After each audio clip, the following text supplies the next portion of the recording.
Thank you for joining us for this first session in our 2024 Bold Prediction series. We have a very exciting conversation lined up for you today. The title is Four Takes on 2024, and as the title suggests, we have four wine industry experts and analysts here to share their unique perspectives on what you can expect from the year ahead. Now, this conversation is pre-recorded from a few days ago, but the speakers are available in the live chat. So if you have questions for them at any point along the way, just pop them into the live chat over here and they'll answer them as we go along. Also, before we get started, I want to give a big thank you to our presenting sponsor, Havana Insurance Brokers, as well as our other sponsors, American Ag Credit and Protea Financial, without whom we could not deliver these free webinars. So with that big thank you, I'm going to pass it over to Damien to get this conversation started. This session is sponsored by American Ag Credit. Your future grows here. Hi, Liz Bishop and Deborah Costa here from Heffernan Insurance Brokers, and we are your fire mitigation and insurance gurus. This wildfire structure protection unit is a unit that the British Columbia government has been utilizing for about 10 years. And in 2023, there were 500 structures that were saved by this unit. So it has proof of concept. Here today, we have Adam Iveson from Ember Defense to share with you a few important notes about this structure. So this is a structure protection unit. This has everything on board to be self-sufficient. This has pumps, sprinklers, hose lays, bladders, everything to be off the grid to protect your property ahead of an oncoming wildfire. Liz and I, in partnership with Ember Defense, are committed to protecting your winery property. Just think, if everyone invested in a wildfire protection unit, together we could ensure that wineries don't burn and make insurance affordable again. Text WASP Demo to 707-789-3062 for a free demo on your property. Thanks very much for such a warm welcome, Kim. I'm really happy to be here today for Bold Predictions 2024. I've been looking forward to this for at least a few months now, waiting to see what's happened at the end of 2023 and how the predictions of our panel from last year are going to hold up in this year's event. So in order to get the best out of this event, I want to welcome you all in the audience, those of you watching and taking notes, wanting to present us with comments, questions, queries, and suggestions. Please use the chat box feature at the base of the screen. The panelists will be watching for your comments, and we'll make a point of responding to them in due course as the presentation continues, as they have time to do so. So without further ado, let's look at getting this thing started for Bold Predictions 2024, where we're going to start out by reviewing what our panelists said last year. So let's take this opportunity to hand over to our panelists for an introduction. I'll start. My name is Damien Wilson. I'm the Hamel Family Chair and Wine Business Institute Professor of Marketing at Sonoma State University. From that point, let's move over to Dale. Dale, do you want to take over from here? Hello, everybody. Dale Stratton. I am a 40-plus year industry veteran, currently working with Azur Associates and work with the WSWA SIP Source tool. Excellent. Thank you for that, Dale. I'll move on to our panelist who gives us credibility. She's selling wine for a living. Philana Bouvier, President of Demeine Estates. Hi, everyone. Nice to be here. Thank you, Damien. Wonderful to be back. Yes, we do sell wine. We're a fine wine sales and marketing and import company, Demeine Estates. Excellent. And let's move on to the wine industry's favorite millennial or millennial representative, Bourcard Nesin. Yeah, I'm a guy who writes my own intros, obviously. I work for Rabo Research, which is part of Rabobank. My job is to be an expert on the wine business and help our clients in the industry at large solve big long-term problems like what's going to happen in 2024. Well, we'll go back and have a look at what you said about 2023 first, Bourcard, but let's introduce our new member of the panel today. We've got Chris Bitter, the Senior Wine and Grape Analyst with Terrain. Chris? Hi, yeah, I'm Chris Bitter. I'm a wine economist. I'm with Terrain, which is the economic research arm of American Ag Credit and several other Farm Credit Association partners. So I'm the senior, the wine and grape analyst on the team. Excellent. Welcome, Chris. Thanks for joining the panel. Now, for all of us today, we want to start with a quick recap of what happened last year and last year's event with the Wine Industry Network. We all made a series of bold predictions, and we're going to start with Dale Stratton to go over his first bold prediction, which was that the wine industry will start taking collective responsibility for our declining demand problem. Dale, how do we do with that? I think we've done it. I think that by and large, we have addressed the situation and that we very much see that there's probably more headwinds than there are tailwinds right now. 2023 was a very difficult year in general for the beverage alcohol category. And more than likely, we'll let the economists talk about just the consumerism in general. But I think that we've achieved that. I think that we see a path where we have acknowledged that that is the case and that we are ready to start to address that in 2024. Okay, and Dale, your second bold prediction was that the 450 to 799 category will contribute the most growth in 2023. How did that one show up? Probably not well. That category struggled. Really, all categories struggled last year, but the lower price segment, the one even below that, struggled more. We just didn't see the rebirth that we thought we would within that. So that one was wrong. And that could be something for us to look forward to, certainly as the discussion goes on and our predictions for 2024. So I'll move on to our next bold prediction, and the first one from Philana. Philana, you predicted last year that millennials will be wanting to drink brands that reflect their values. How did you find that prediction played out? I think it's still true today that millennials are still wanting to drink what is true to them and what they want and what's important. That's something that, values still hold true. And there's a lot of it that you saw, and I'm looking forward to Bourcard's response on this. There was a lot of companies that did, as we called, greenwashing and not being genuine to what they really believe in and what is important to their company. And unfortunately, it does catch up to you. So I still believe that prediction is good today. I'm also looking forward to hearing Bourcard on this, and I'm wondering if we need to get the two of you in the ring to sort this one out yourselves. But I love that discussion. The second prediction that you put out, Philana, was on the value of the wellness and trendy category, the sales of natural, organic, biodynamic, and versus seltzer, no alcohol categories. How did we see that take place in 2023? The non-alcoholic category is still here to stay. So people want to take better care of themselves and they want to be a part of mindful drinking. If you go into restaurants and you even look at a bar menu or a restaurant menu, the cost of non-alcoholic products and beverages costs just as much as an alcoholic drink when you buy it today. So that is going to be here to stay. The difference, though, is the consumer does not know the difference between biodynamic, sustainable, and organic. Those three terms still need to be clarified with the consumer. They do not know the difference, unfortunately. So I'm hearing that the wine industry has a bit of a communication problem that we can work on, and that's something I think we can all get behind. So thank you for that. And the third, it's something the analysts can do is to help define that. I'm going to give you all something to do. Oh, well, there we go. There's something to look forward to when we get into the prediction section. So your third and last prediction that we had last year was on the premium category sales and them taking price increases effectively. How did that work out in 2023? So for us, for our company, we did very well. I do know there is softening in the market altogether for the wine business. So that is something that might have been, something different that I have said. However, premium is still staying strong. You are seeing a softening in the wine business, but the premium wine market is still doing well. The key actually is going to be pricing and making sure that you're not pricing yourselves out of this market, especially with hopefully inflation going down a little bit. So that's going to be important to watch. But the key wine brands that took a little bit of price did maintain their business. And I think that's really important. So where you're seeing a lot of the challenges is going to be the casual price points. And we still see that today.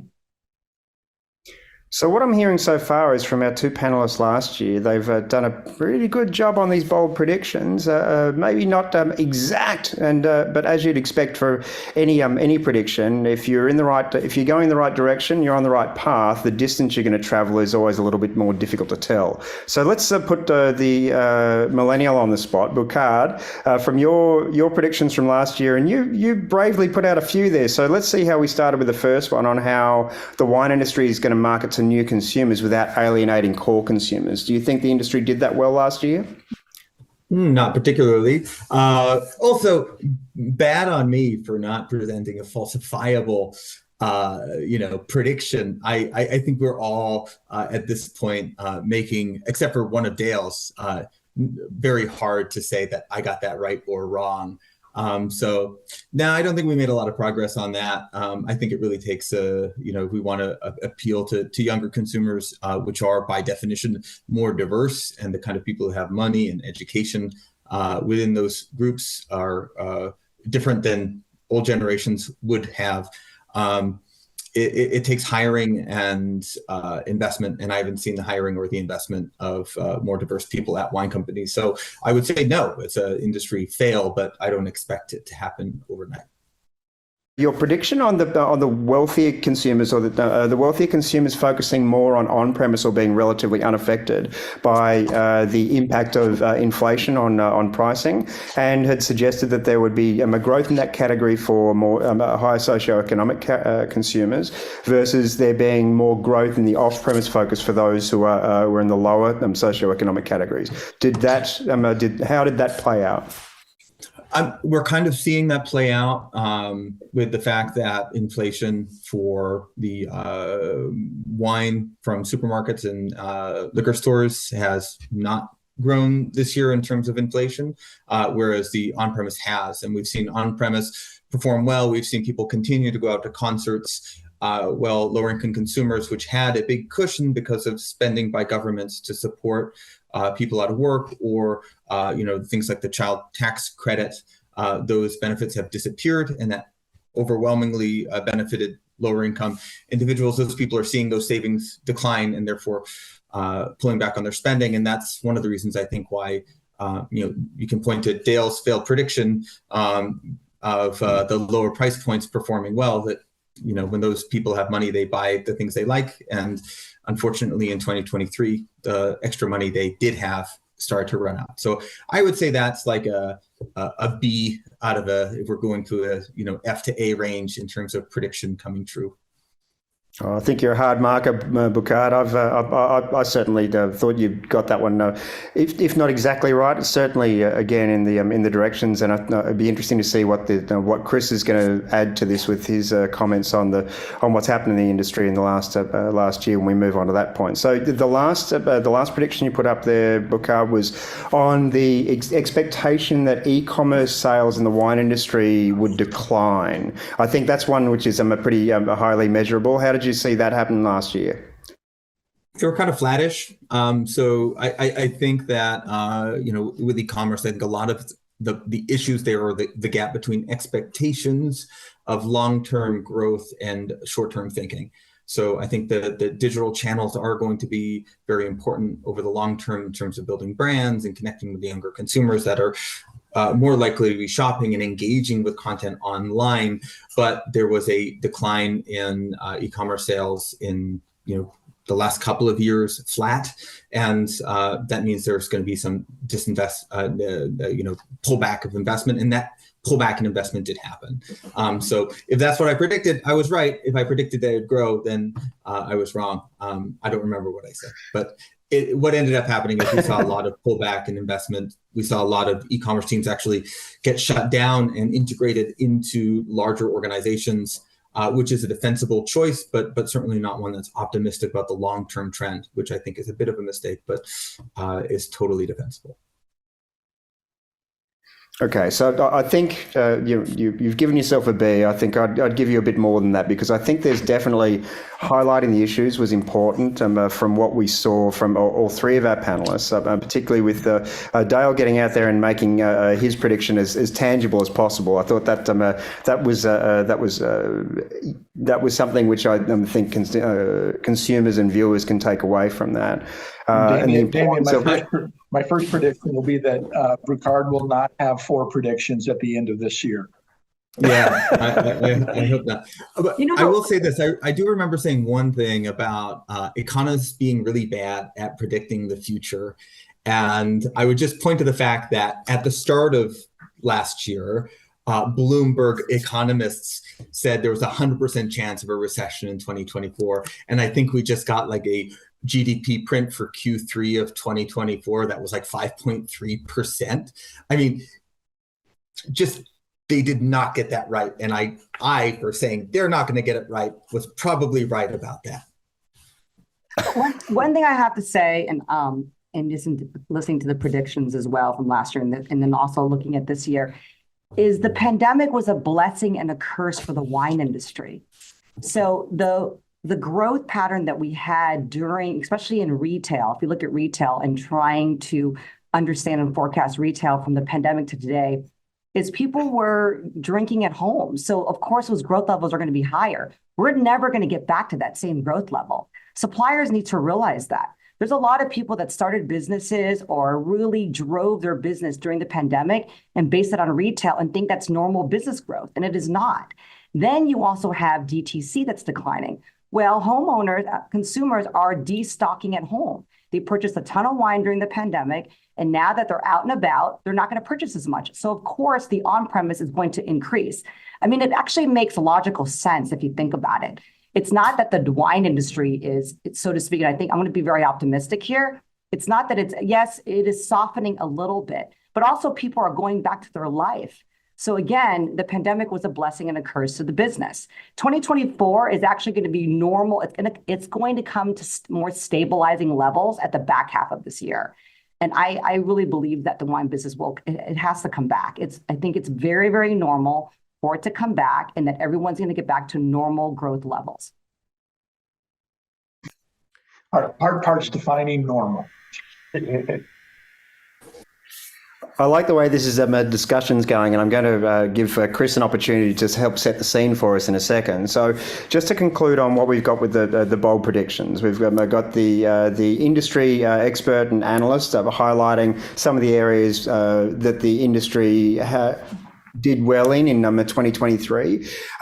We had the president of a winery talking about how sales have changed and what consumer behaviour is looking for, or what consumers are looking for at the point of sale. And we've got the economist and millennial there talking about how the industry needed to reach out to more effectively and to what degree that's happened. So I think we've got a group of people who have highlighted some of those great opportunities that the industry can look forward to and should have or could have worked at. And so now, as we move into 2024, I think I better put my neck out there as well, because I made a prediction last year as well, the one talking about the wine industry gravitating towards a digital strategy. And I'd have to say that I think it's fair to conclude that the wine industry is aware it needs to have a digital strategy. I'm not convinced that they really jumped into it with the hands and feet in 2023. There was a lot more phone calling and efforts to use DTC more effectively to a greater or lesser extent, at least from what I'd seen. So let's look at what 2024 might hold in store for us by handing over to Chris Bitter. Chris, so you have some details about the trends, demographics and changes that are taking place in the industry, and some insight into what we saw in 2023 and how that might impact 2024 for us. What are they? Well, that's a lot to talk about. So demographics are kind of what's going on in what happened in 2023. What would you prefer to start with? Well, let's start with the vino demographics. I think that's probably a good starting point, because then we all know what we're referring to, and we can lead on from there. Sure. So I think the industry's been fixated on demographics for a long time now. And I think that's rightly so. So to me, one of the biggest challenges the industry is facing going forward is the impending loss of the baby boomers. And they were the generation that drove growth in the wine category in the 2000s and 2010s. But they're aging and their wine consumption starting to slow now. And that's going to happen at an accelerating rate going forward. The problem is that the younger generations don't appear to be as enthusiastic about wine, at least at this stage in their lives. And that's a problem for wine, obviously. But I think that the industry has been overly fixated on the two youngest generations, which are the millennials and Gen Z. So my generation, Gen X, is typically ignored in the conversation about generations. And I think the industry can't afford to ignore any generation. So if you look at Gen X today, they're not as small as is commonly perceived, and they actually have more disposable income and wealth than the millennials do at this point. So they're better positioned in the short term, at least, to kind of pick up the slack as the boomers are, kind of exiting the wine market over time. But the industry just has not really given them as much attention as they deserve. And I think we've seen that their engagement with wine is kind of plateauing rather than increasing as they age. So one of the things that I think is really important for the industry in 2024 is kind of looking at all the generations, looking at Gen X, and figuring out how that we can get them more engaged with wine. Yeah, thanks for that, Chris. We certainly see that, and it's interesting the point that you're making about focusing on all generations, and it's consistent with one of the emerging textbooks on marketing from Byron Sharp, How Brands Grow, referencing the importance of having mass marketing as being not a dirty word, but is something that you need to approach all markets effectively, rather than trying to target on one or another, because it tends to be a less efficient way of generating awareness. So I think that interest and that focus on the vino demographics is something we've known about for a while, and we are having trouble recognizing the importance of getting that onboarding strategy for newer consumers. So this focus on the existing consumers and the boomers as they're starting to reduce their wine consumption is one of the major concerns. What do you see as a prediction for the coming year as something that the industry should be doing or is doing to take advantage of that?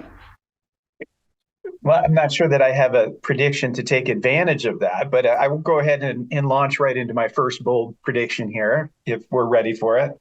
And that is, a lot of our customers at American Ag Credit grow grapes. So I want to make some prediction on the vineyard side this year, because I didn't really hear much discussion about vineyards and grapes last year. So unfortunately, my prediction isn't necessarily a positive prediction, and it is that 10,000 acres of vines are going to be removed from production in California in 2024. So basically, we've seen sales of wines priced below $10 a bottle declining for some time now. For years, this was happening prior to the pandemic, and I don't see any compelling reasons why this dynamic is going to change going forward. So basically, we have a disconnect between supply and demand because acreage hasn't adjusted yet to this new reality that we're not going to have the same level of sales in that value segment of the market as we have in the past. So the problem has been disguised by three consecutive short harvests in 20, 21, and 22. But this year, when we got yields back up closer to normal, the market really choked on it, and there was actually a lot of fruit that was left on the vine because there simply wasn't buyers for it. So I think we're going to have this realization this year that this decline in that segment of the market is structural, and growers are going to have to start making some tough choices, those that have marginal sites. So I think we'll see vineyard acreage removed. And while that's going to be painful for those who are involved, in the long run, it's going to benefit the grape market, because it's going to restore the balance between supply and demand and bring pricing back up to more sustainable levels. Because right now, it's a really tough situation for many growers with the prices that the market is generating today. So that's my first bold prediction. Thanks for that, Chris. Here we have it, the first shot across the bow for 2024, that there's going to be 10,000 acres of vines removed from California. So we've got something pretty tangible there, Chris. We'll definitely have you back next year to let's see how that went. So in defence or in response for the boomers who have been accused of being responsible for these changes, I'm going to throw over to Dale Stratton to give us the first response and to lead into his bold prediction. Yeah, you bet. And I think Chris hit something that's really important there. And to me, that is that the wine industry has to appeal to everybody. We have to address all generations. And I've never been a believer that consumers fit into these neat little buckets by birth order. It's more about what's happening in your life, right? Where you are, as Bourcard will testify, having children changes your buying habits on everything. There are life events that occur. I think that really what we have to think about and what we have to look at is that with the younger consumer, it's just that and I think you said it right, they're not as enthusiastic about the wine category. They just have more choices. And when we start thinking about that, the spirits industry has done a great job, and the spirits industry up until last year was really stealing share. Cannabis is now legal in almost half the states, recreational cannabis. That's coming from somewhere. So the younger consumer, to me, they are drinking wine. When they do drink wine, they have a tendency to drink a premium wine, and that they are pushing up. And so I think that we really need to start thinking about the consumer differently.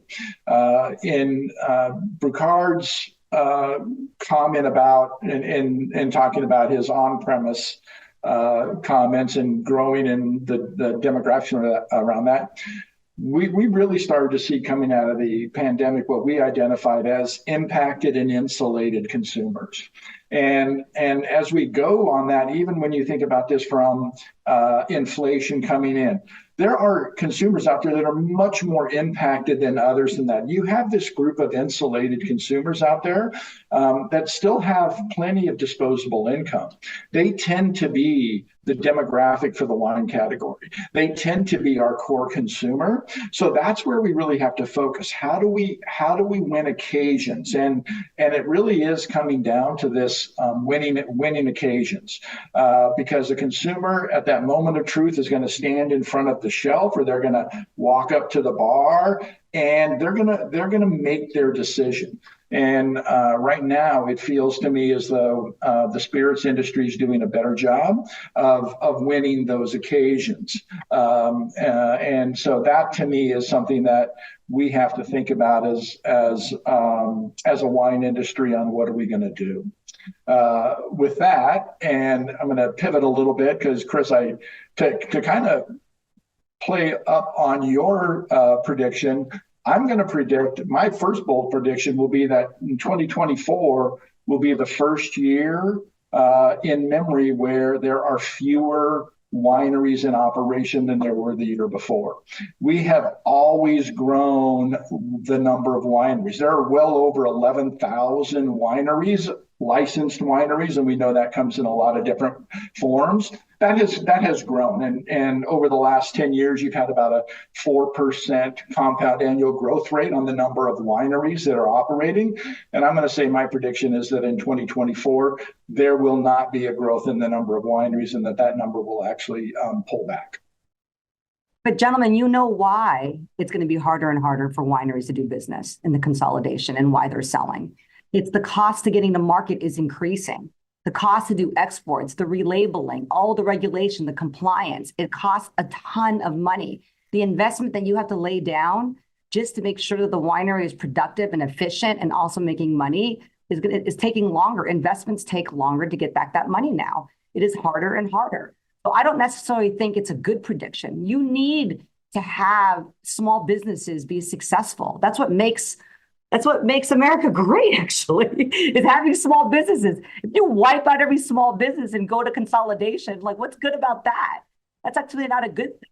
And to go back real quick, Dale, to go back to what you said about how spirits are winning the occasion, I also don't necessarily agree with that, because if you talk to the distributor, which again, I am actually selling wine out there and being in those distributor meetings, is that the majority of the decline from distributors and wholesalers last year was from spirits. Spirits actually declined for the first time. Premium tequila declined for the first time. Those are things that we have to watch out for. So it also has to do with wholesale management and distributor management. And also what's going on is the fact of the lack of capacity that the wholesaler has. Now more than ever, small wineries and small business have to rely on their distributor partners to be successful. So winning at the occasion, that also means being available and being seen and having visibility and being consistent. Couldn't agree more. And I do think just that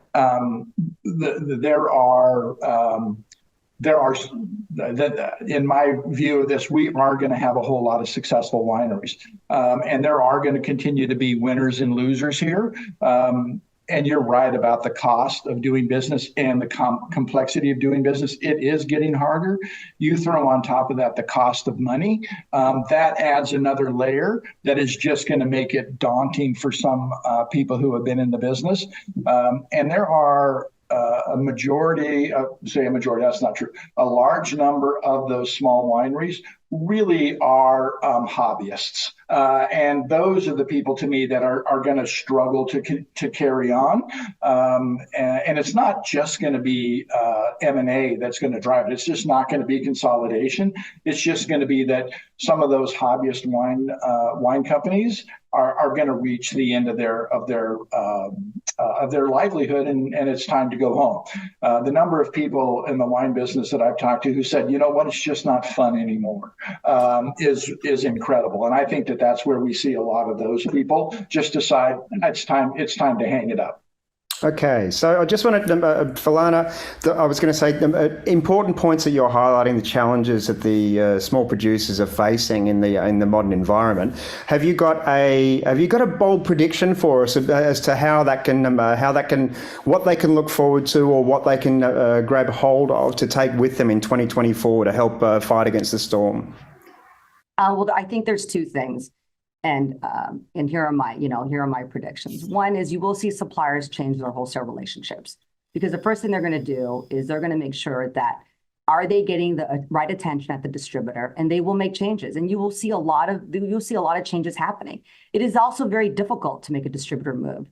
So the ones that will survive are the ones that have the capabilities and the wherewithal to do that. But you will see a lot of changes in the marketplace. You'll also see large suppliers make changes as well. A lot of suppliers that are partnering with distributors across, 35 plus states are going to be making some changes, because at the end, it's about being with the right distributor partner in that state. So consolidation necessarily isn't always key. The second thing I would say, and I would love to see this, is having analysts, which I think is important, because you do need to have reality. You have to have reality set in, but using data for the power of selling and inspiring sales. If all we're doing is speaking negatively about the business, which I understand that there are some economics that we do need to come to realization, like what Chris said. I don't disagree with that. What I do want to do, though, is make sure that our analysts in this business are providing distributors the power to sell more and not have an excuse to sell less, because it is getting harder out there, and we do have to support each other, and we do have to support this business. It has to thrive. It's important. I think that's a great point to lead into our favourite vino millennial Bourcard to talk about that, because can you present a rosy image for us, Bourcard, on how we can go about as an industry getting more people to take an interest in wine with this year's prediction? Well, I feel like I want to respond to each one of these individual predictions in kind. I'm the last one. Maybe that gives me special power to do that. But these are all kind of interconnected in a way that I think is important. So Chris is saying we're going to lose acreage. There's 600,000 acres in California, 10,000 acres taking out of production aren't going to be the best acres. They're going to be old and raggedy. And, growers have been able to justify not taking them out of production because they thought, like, hey, we've seen the shortage. Maybe next year I'll get the better price that will justify it, and I'll just extract one more ounce of value from these vines. And, a good harvest is maybe all you needed to see that normalize. And that's not going to be a bad thing to see those bad acres leave. I would say that Dale's prediction that we'll see a decline in the number of wineries. Well, it's not hard to get a license, so I'd probably take the. I think that we'll see good wineries kind of maybe go out of business that we wish were there, but like the craft beer business saw way harder times than wine is right now, and they still grow in numbers. I have no idea how they do it, but it has everything to do with like it's easy to get a license, and say you're a winery, it's hard to do it well. And in terms of like putting out a good idea for the industry to look forward to, I think my big point around like fixing the problems with the wine industry, I wouldn't say, I don't have, but this is my response to Philana. I don't think we need a unified campaign for wine to make it better. I think we talk about marketing to young people, we talk about getting new people interested. Like the good story is it's not hard. All you have to do is like understand that the huge growing number of Latina consumers with a college degree means you should probably hire more Latinas with a college degree at your company. That's a great story. That there's nothing negative about that. And so the key to success is additive. It's bringing new people into the business to then market to the people that are going to drive growth in the category, not because, they're not just because they're going to buy more product because, marketing matters, but because it's a growing population of people, right? That's where there's growing population. Boomers, they're not a growing population. Growing population, Latinos, Asian people, young Asian people. That's where the growth is because that's a growing population. So hire those people is the answer. I'm not sure, Damien, if you want me to give a prediction, which my prediction isn't going to be a fun one, but is this the chance is it time for me to give my first bold prediction of 2024? Oh, absolutely. I mean, Bourcard, because when you're telling a great story, you've got to take the reader down so they think there's no hope whatsoever. And then when you bring them back up, all of a sudden they go, oh, we have something to go with, and they leave inspired. Go ahead. So I am not going to inspire anybody. My prediction, again, is falsifiable. And that is that in 2024, there will be more months of disinflation for wine than there are for wine prices increasing. So if we look at basically wine prices since 2013, they've basically grown 8% according to BLS since 2013, not on an annual basis, but across that 10 years, we've seen 8%. So less than an average of 1% increase over that time. And we just saw like the largest single year increase in wine prices in 2022, 2023. And I think we're going to see, a lot of discounting coming in 2024, especially as we're working through that backlog of inventory in distributorships. And I just I think we're going to see disinflation in wine, which is fine and normal and has happened multiple times over the last decade. But I think there's a lot of growers, wineries that have wanted to see price increases to cover costs. They haven't done it at scale. And I'd be curious to hear what some of the other people here have heard about why it's been so hard to get those prices increases to happen. One person said that I am increasing prices, but my distributors and retailers are eating it. That doesn't check out for me, but I'd be curious what other people are hearing, because this is what I keep hearing from CEOs and CFOs as kind of their big goal for 2024. Okay, and one of the key points I think you mentioned there, Bourcard, and it's something I'd like to invite Philana to comment on as well. She made this great point that I thought was particularly salient and something that I want to hear from everyone about. This idea that the idea of using downcast predictions as reasons for not selling instead of what we want to have as producers are the evidence to support the rationale for increasing interest in wine, for improving and for jumping up in sales. And so on that point, I want to hear them different perspectives. And I think from someone whose bread and butter is in this area, Philana, how do you see that as happening? What can producers look at as a means to help generate interest and help turn turn things around rather than getting caught up in the weeds? Yeah, so a couple of things, and I want to make sure I am able to say this very what's the best way to say this? Just direct are these points. So here we're saying that we need more people interested in wine, all generations, which I agree with Chris. It is Generation X, which is me, by the way. We're still buying wine. Also, we talked about baby boomers, how they're not buying wine anymore. Actually, yes, maybe they're passing, They're not really buying anything anymore. But here's the thing, though. The reason why they're not is because they also stocked up during the pandemic. They're destocking at home. They're going out. I mean, they're still spending money and they're still buying wine and they're still collecting wine. So I have to actually revisit that. Then as we're trying to get more people interested in wine, how do you do that? You do that through innovation. You do that through bringing on more products and to really introducing wine drinkers to new different kinds of wines and also really educating them on what those wines are. Now you go back to discounting, and here's what I'm going to say to all the premium producers out there. Hold the line. Hold the line. Do not discount your wines, because this is what's going to happen. Once you discount your wines, you cannot go back. You have to continue to build your brand, and you have to continue to have people understand what that premium quality is about and how those wines are made. I talk to discounted retailers all the time on a weekly basis. And the one piece of feedback, and this is real feedback, because again, I'm selling wine and so is my team, this is the retailer's feedback. Now more than ever, at the back half of last year, there were more options from premium producers for wine deals ever before. From premium producers that you would be shocked at listening to who those wineries are that are offering super deep deals. And guess what? They cannot go back. So now that you have a retailer that has so many options that can pick from, of course they're going to sell less wine, because guess what? There's more options. And the shelves are crowded and they're destocking still because people are still living, I'm sorry, in La La Land, that they had these really awesome growth factors during the pandemic, when really we're getting back to normal. So for me, it's not that people are, and Bourcard, as you're saying, they're buying less, or they're just trying to get back to normal business levels. We don't know what normal is. I agree, Dale. We don't know yet what that is, but it is our job as the wine industry to really encourage and define innovation and to want to do more than you did last year. Who wants to have a goal and say, you know what, I want to be down 5%.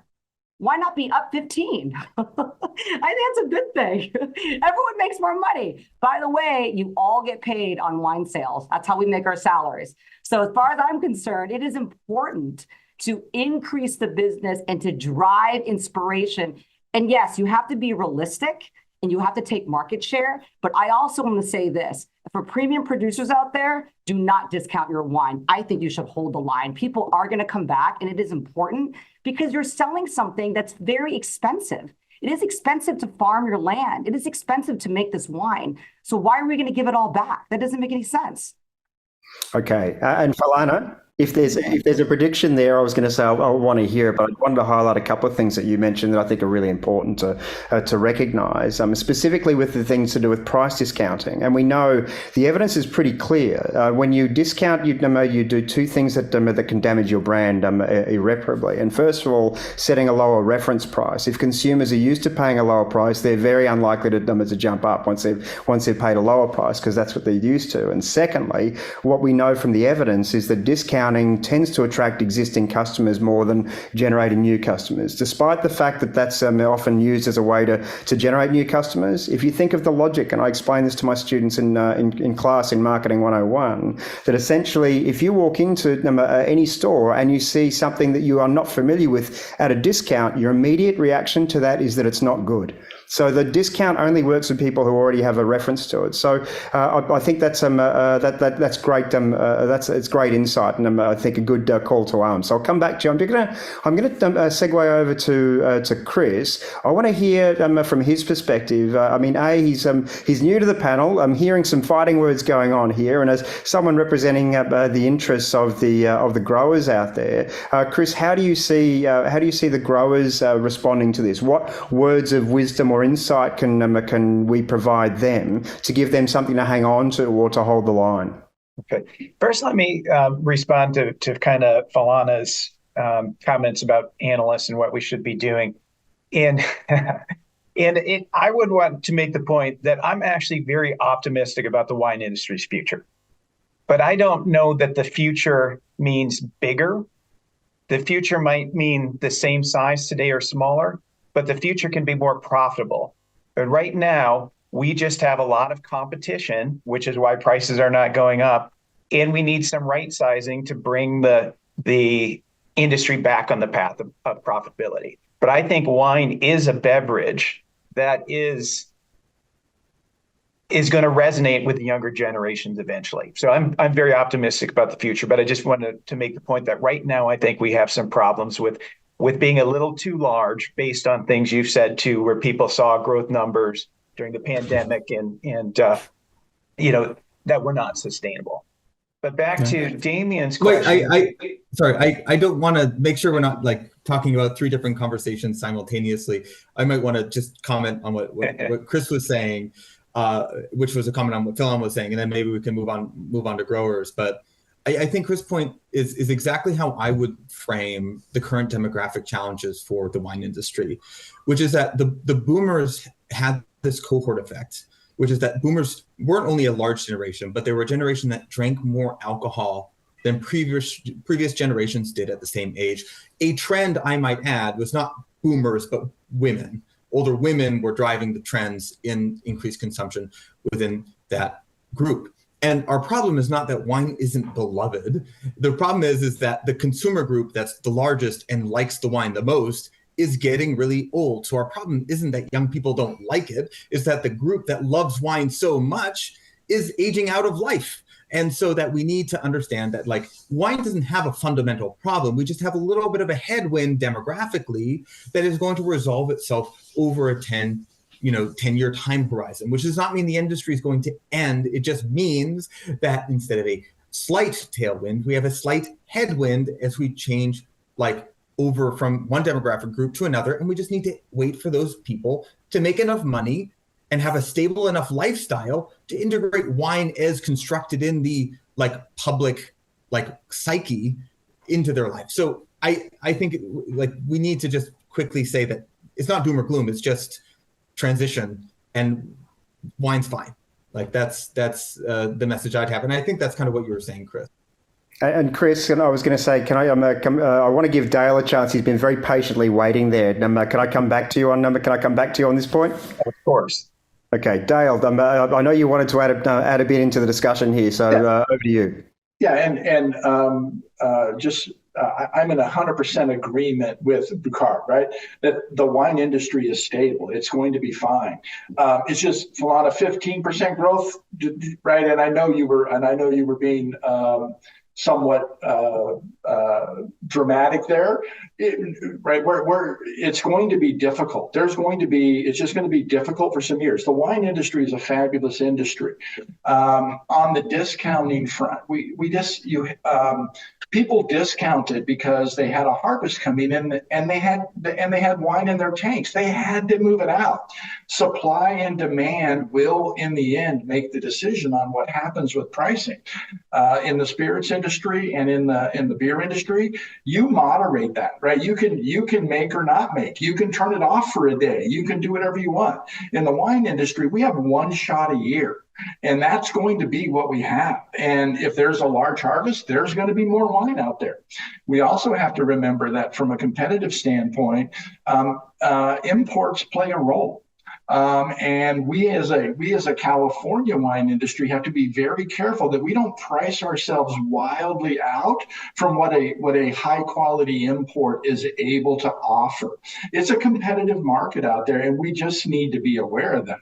I very much believe that the key values of today's consumer fit so perfectly with the wine category. I just think we're not effectively communicating them on a macro level. We are communicating them well on a micro level. We have an industry group for every little plot of land that's out there, right? If you own 4 wineries and they happen to be in Napa, Sonoma, Santa Barbara, and Monterey, you signed yourself up to join up for 15 industry groups, and that's just not really. And they're doing a very good job. They're promoting their local areas, but we're not getting the macro message out there that for moderation, wine is a better beverage for moderation, and the consumer is becoming more moderate in their consumption habits. In the holistic wellness, wine fits really well into that category, that we are good on a wellness front. Experience. We offer unbelievable experiences. That's what the consumer wants. And then, Philana, you made the comment about millennials buying products that fit their values. That's not millennials. That's everybody. More so than ever, the consumer is only going to spend money with companies that fit their value system. Small wineries, the wine industry fits that value front very well. I just don't think we as an organization, we as an industry, I don't think we're effectively communicating that. And that we need to come up with something that at a macro level gets us out there and talks about the values of the wine industry that will help sustain it and get us back to where we're not going to go into severe decline, and that we'll have some growth. So that's when I look at it, and that frames it up for me, is that we have a great story. We're just trying to communicate it at a micro level, and we need to do something to communicate it at a macro level. Thanks for that, Dale.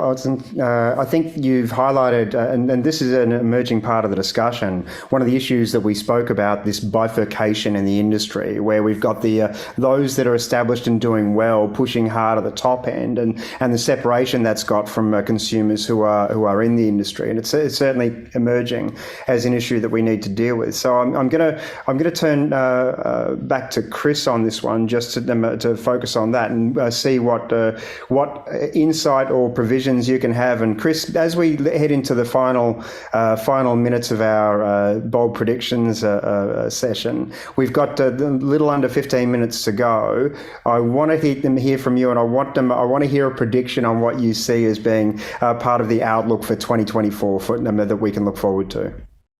Yeah, so my view is going into 2024, we're going to finally start to see some improvement in the numbers. I think the first half of the year is going to be tough. We're going to see inflation should continue to go down and abate, and but at the same time, we're likely to see some softening in the economy because interest rates are high. So I don't expect a lot of improvement initially, but in the back half of the year, I think we finally start to see interest rates coming down.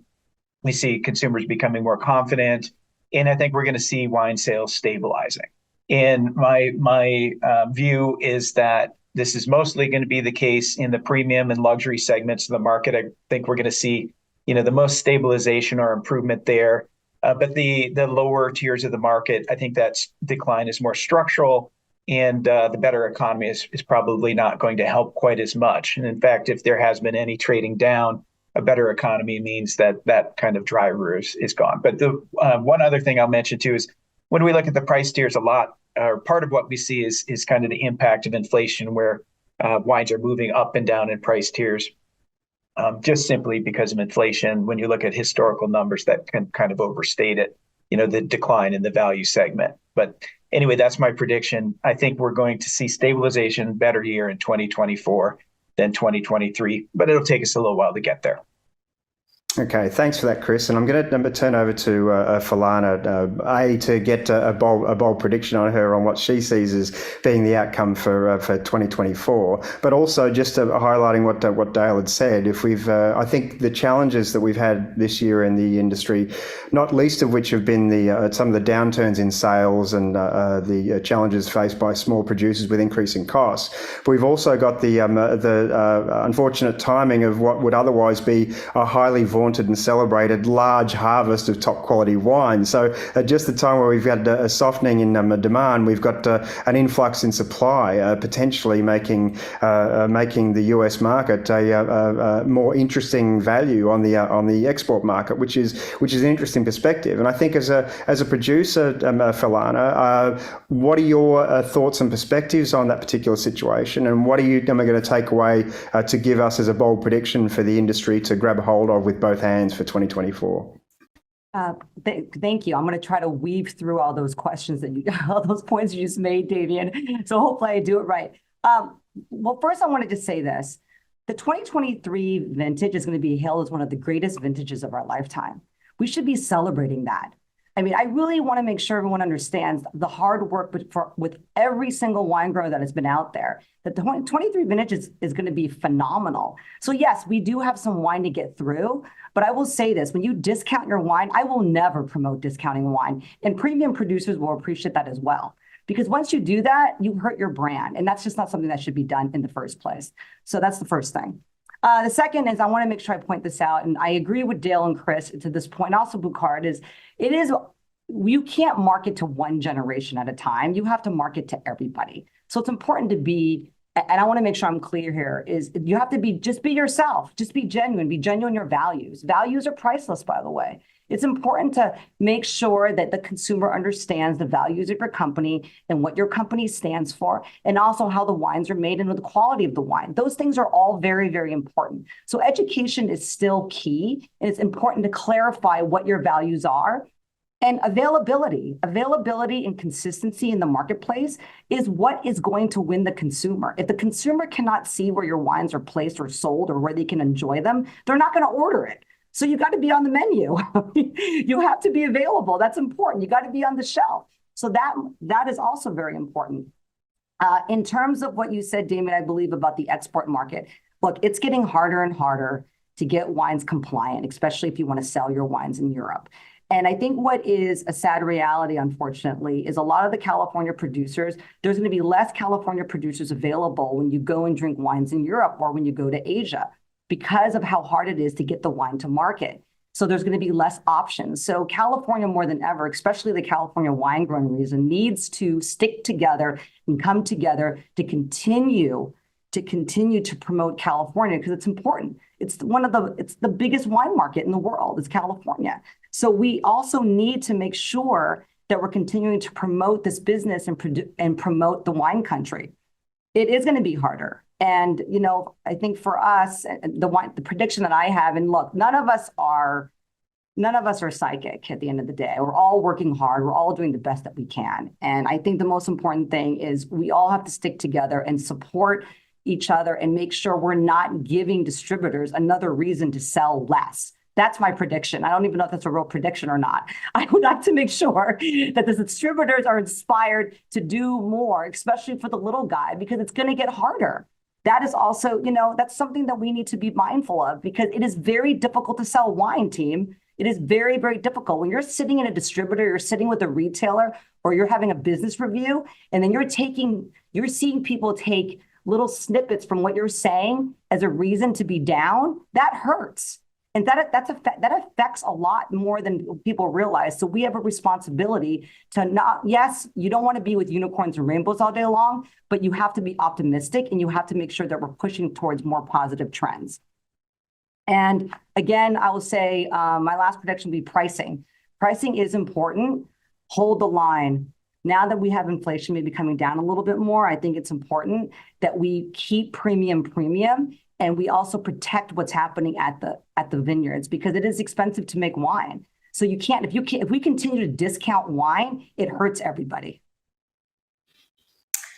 All right, thank you for that, Philana. And we've got about 5 minutes to go, so I'm going to hand over to Bourcard with those fighting words. I know he's got a bit to say, and I know we were going to talk about AI and potential impacts or value of machine learning as well. So I'll just toss that one in there as well, because we've got nothing else to talk about. But after Bourcard, I'll give everyone a chance to have a last word before we close up. So Bourcard, over to you. I think it's fair to say AI is not something you have to worry about in 2024. Definitely something you have to worry about long term, but I think it's just one of those things that there's enough friction in the way we currently do business as an industry that it's not something that is a threat, though it certainly can be a benefit if you integrate it well into the way you do things. There's, for example, AI companies helping wineries better make wine for their improve their Vivino rating. So there is cool stuff with that. But again, I think it's the things that Philana's are talking about are much more valuable in terms of where you should spend your time this year. The only thing that really stands out to me is just reiterating, that the export market is kind of really hard. It's hard for me to imagine a world where the US can compete with Spanish wine in Spain or French wine in France, or Chilean wine in Chile. So I think the US California wine business, sure there'll be brands that can get into the export side, but you'll do well to focus on the US market because there's a steep hill to climb for the imports.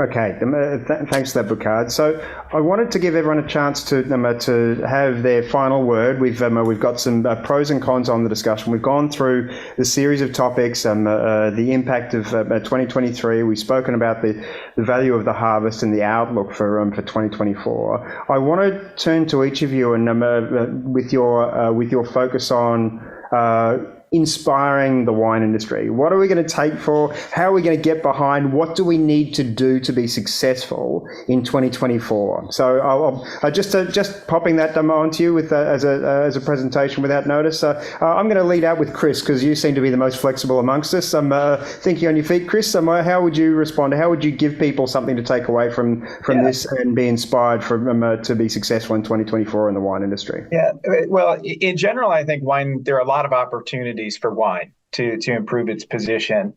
And I'll just focus on one opportunity, and this is kind of industry wide as opposed to what individual wineries can do. But I think wine has the opportunity to position itself as the alcoholic beverage of choice for consumers who are concerned with health and wellness. And I think that is one of the biggest challenges facing alcohol and wine today is this moderation movement. But wine has the potential benefits that other alcoholic beverages don't have. And I think that could be a really good advantage for us if we can find out a way to sell that and establish that position in the consumer mind. And I think it's going to be tricky, but I think that's possible. And that's one bright spot for wine going forward. Is I think we will eventually separate ourselves from the hard seltzers, which are perceived to be more healthy than wine today, for example. So that would be my kind of optimistic opportunity for 2024. Excellent. Thanks for that, Chris. Okay, and I'll turn to, I'll go through and ask Dale, then Philana and Bourcard, and unless something else comes up, I'll close things out from that point. So Dale, over to you. Yeah, and I'll build on what Chris said. I agree that, and I think 2024 actually is going to be an extraordinarily pivotal year for the wine industry, and that we need to find a balance between competing and collaborating. And it's always going to be a competitive market out there, but I think it's going to be vital that we as an industry coalesce around that message that the wine industry is well suited for today's consumer, and that we get that message out there on a macro level. So that to me is really the most important thing as we look at 2024. Spirits and beer having difficult years last year, they're having the same conversation, right? Those industries are having the same conversations that we're having here about what are we going to do to fix it. So we'll see who comes out of this and is able to coalesce around a good message to attract the broad scope of consumers that are out there. Excellent. Thanks for that, Dale. And I think one of the things that the wine industry has been very good at is having the support networks, the industry bodies, the communities, the regional initiatives that can get behind and provide that support that that producers can and do need. I think one of the challenges, and I would certainly put out that prediction, I would like to see a reduction in the redundancies that some of those industries offer for each other, so that there's a better focus on a more efficient use of resources. I'm not predicting that's going to happen, but I'm predicting it would certainly be helpful. Philana, over to you to lead us with notes of inspiration and how 2024 can be such a great year for the wine industry. Hustle. Hustle, and do not be an armchair quarterback. That's the piece of, and again, I think it's really important when you're successful in life, you have to, I'm all about inspiration and being optimistic and having the ability to use data for good and ensuring that you are managing your business so tight and you're getting ahead of it, that you're inspiring your wholesaler to sell wine and to do it profitably. And that's very, very important. So for us, and I think for those listening, is like, look, who are we to tell you what to do with you only know how to do your business best because you know your business best. And it's about getting out there, listening to the consumer, getting out from your desk and hustling and making sure that you understand your business inside and out. And that to me is going to be key to growing your business and also really developing a plan that you and your team can get behind and make sure that that game plan is solid. It is about consistency at the end of the day. You have to be consistent. If you're constantly changing your marketing plan, your pricing strategy, and you're going up and down, it's not going to be a successful year. So I think for me, it's really about understanding your business and being as consistent as you can be.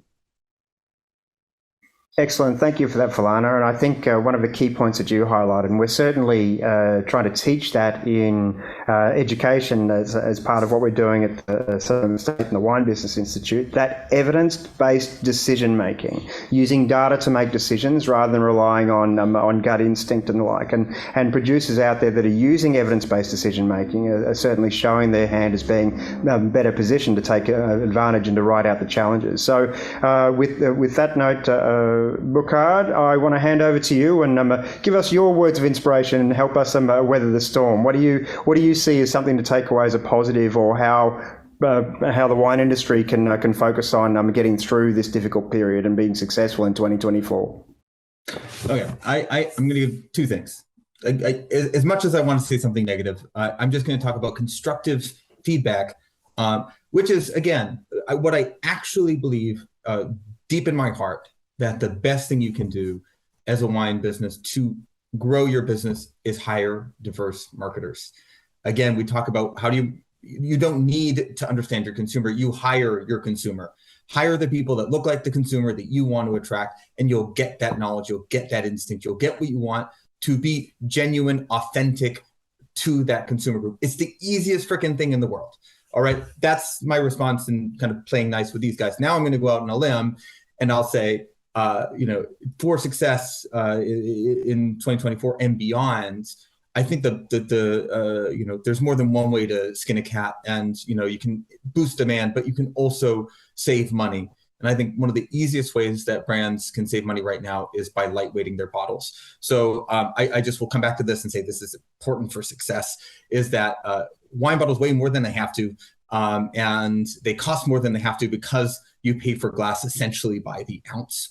And so if you want to reduce your greenhouse gas footprint, and more than anything, meet the future needs of your retailers and consumers, because eventually retailers are going to put weight limits on their glass in their wine section. Whole Foods is already committed to not buying, having an average bottle weight of 420 grams, and almost zero wineries are using 420 gram or lighter bottles today. So to me, you can save money. It doesn't hurt your brand's image in the eyes of consumers. I promise it doesn't hurt your brand's image in the eyes of consumers, and it's going to meet the future needs of your retailers. So to me, that's a win-win-win-win, all positive, nothing negative. Why would you not do it now? I still don't understand why everyone hasn't done that. Unless you're selling a $100 bottle of wine, which in case I won't get on your back about it. Okay, well, that's I was going to say that's excellent insight from us, from everyone in the panel today. I just want to thank you for everything that you've mentioned, for speaking openly, frankly, and for putting your neck out to make those predictions for 2024 and what it's going to look like. So, without further ado, I'll take this opportunity to thank Bourcard, Nesin, Philana Bouvier, Dale Stratton, and Chris Bitter for your time, energy, and contributions to today's discussion. I think the insight that we've been provided will help all of us realise that this year, as challenging as 2023 has been, there are not only silver clouds, but there's unicorns and rainbows at the end of that for those who focus on what are the important elements that need to be taken advantage of. It's going to be a difficult challenge for the year for the wine industry, but certainly for those taking advantage of the advice that's been presented and the insights that we've put together, I think that we can be sitting back here in 2025, looking back comfortably and saying, okay, we've made a couple of mistakes, but I think we've head up on the right path. Thanks everyone for your time today. It's been much appreciated. Best of luck to all of you in 2024.